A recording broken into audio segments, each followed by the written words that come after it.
Today, we're gonna learn how to say I'm single in Spanish. So, there's a few different ways that you can say this actually, and we're gonna get into what Estoy Soltero and Soy Soltero mean, and how you can use each of them correctly, because there's different situations when you'd want to use each one.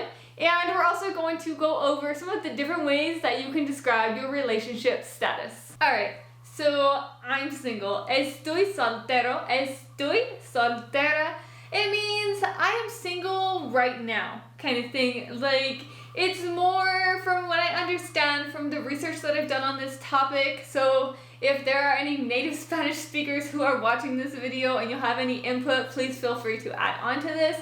But my understanding is that Estoy soltero means that you are single. It means that maybe you're recently divorced, or it's a more casual way of saying that you're single. Whereas if you say soy soltero, then this is if you are, if you've never been married, or if you're filling out an application, then it would say soy soltero or soy soltera, depending on whether you're a man or a woman. And so the main difference between those will be estoy soltera will be the more casual, and I believe this is used more frequently. So if you're not sure which one to use, you could probably just use estoy soltero. But if you want to be more formal about it, if you're in the workplace, if you're filling out an application, then you would use soy soltero. Alright, so let's look into ser and estar a little bit here, just a little bit, so that we can see more of how we use estoy soltero and soy soltero, and how ser and estar play a part here.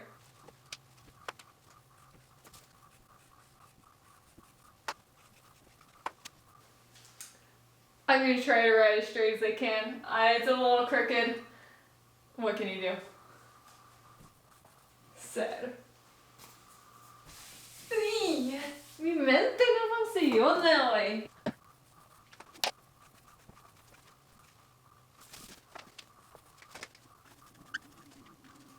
Alright, so I'm feeling very teachery today with the whole whiteboard and dress and all that, but thought it'd be a nice change of pace to actually use this giant whiteboard I've got back here. Oh, let me just add one thing on here. Okay, so as you guys can probably see from my writing, it's very slanted and it's not all that neat. I don't write too much on the whiteboard. I like to just use the subtitles on the videos because then I know you guys will be able to read it. But today we got the whiteboard. So, estoy soltero, it means something more temporary. So if you think about it, it really makes sense to use estar when you're describing being single because it is a temporary state. But if you also think about it from the perspective of many years ago, it was less acceptable to become divorced or to change relationships, it might have been considered more of a permanent state then. So if you used ser, then it might have been more appropriate because it was more of a permanent change. You know, if you got married, then it was permanent. And if you were single, it wasn't permanent, but it wasn't something that would fluctuate like it does now. You go from married to single to married to divorced to married to widow to whatever it is. There's much more fluctuation now. So those are my thoughts anyway on why we use estoy soltero or soy soltero and how it relates to ser and estar. So in case you haven't already noticed, I'm trying something new in this video where I'm actually editing it while I'm filming it. And while I was doing this, I noticed that you guys really can't see the whole whiteboard. So I'm going to adjust here so that you guys can see everything. And since we're using the whiteboard today, I'm going to write up here some of the different relationship statuses that we have and how you can say them in Spanish.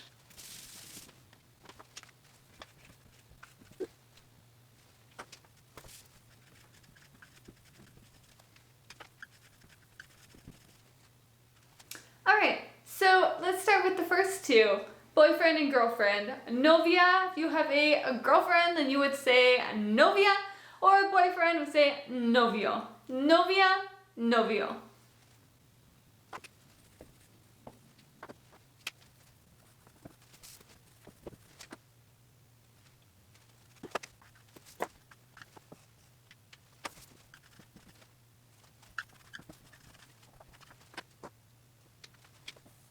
Alright, and then after you pass through the dating stage, maybe now you're over to the marriage stage, if that is the life choice you've made for yourself to get married. Then to get married, we would say casado or casada, depending on whether you're a man or a woman. Casado, casada. And you would also call your spouse esposo or esposa, spouse. So I wanted to go just a little bit more in depth into what to call husband, wife, spouse, and all of that, because there are several words that you can use to discuss these. So I'm gonna erase what's up there, and then we're gonna get a little bit more detailed into what you can call your husband or your wife or your spouse.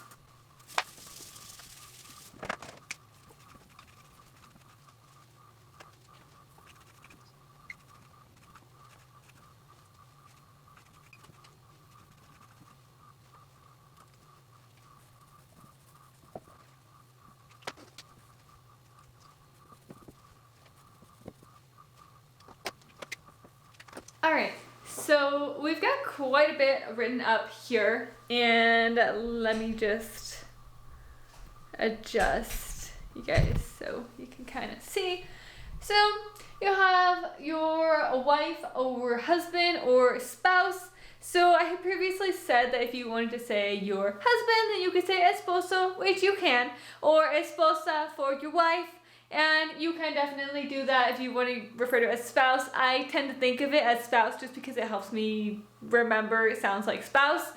But I was doing a little bit more research, and there is actually a way just to say a spouse in Spanish, and you might not hear this all the time. Like, I don't really hear these all that often. I think I might have seen them reading one of the novels that I've read. But for the most part, I just hear and see la esposa and la mujer. I really don't hear that one. That's a little chauvinistic, but you might hear that one as well, I guess. The woman, you might hear it in English as well when someone's like, oh, this is my woman, to refer to a wife. But mostly you're gonna hear la esposa.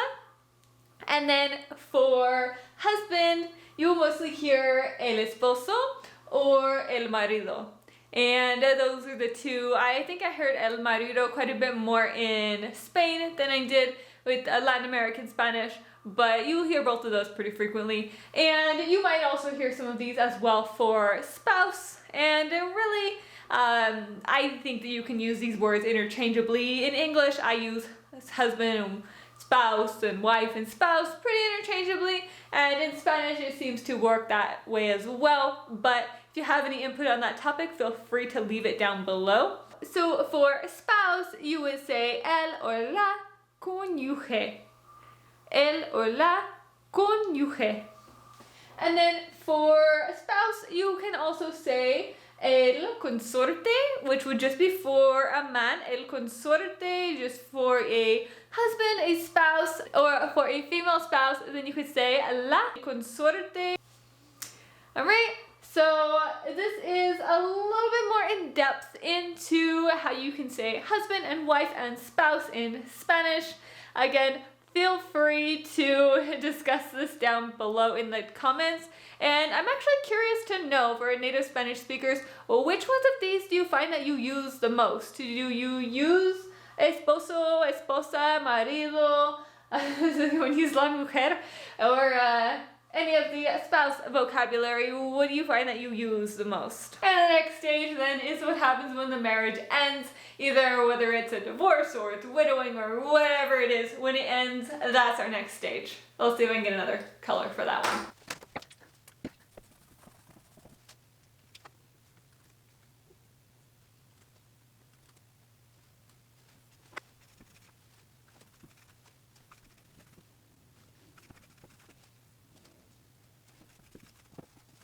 Alright, So if you have now ended the relationship, then we would say that you are widowed, right? If you are widowed, if someone died, then you are a viuda. If you're a divorced person now, then you would say divorciado, divorciado, or in any one of these now, you can say estoy soltero or estoy soltera. Alright, so these are some of the relationship statuses that you can use in Spanish and how to say I'm single in Spanish. I hope that you guys found this lesson useful. Please be sure to check in the description down below for the link to the vocabulary cards on Quizlet where you can practice this. And one last thing before I go is that my upload schedule will be changing very slightly. So this next video is going to be up this video you're watching on Monday, and my next video will be on Thursday, so same every 3 days. But then you won't see me again until the following Monday, because I will now be uploading on Mondays and Thursdays, and I just think that it'll be better for my channel and better for my organization and my sanity to have a set schedule on these set days of the week. So I'll be uploading each Monday and Thursday at 8 a.m. Pacific time, and that'll be my new upload schedule. It'll be posted on my channel, so you'll be able to see it there. And so you'll still be seeing me twice a week. Alright, so I will see you guys on Thursday for my next video. Ciao!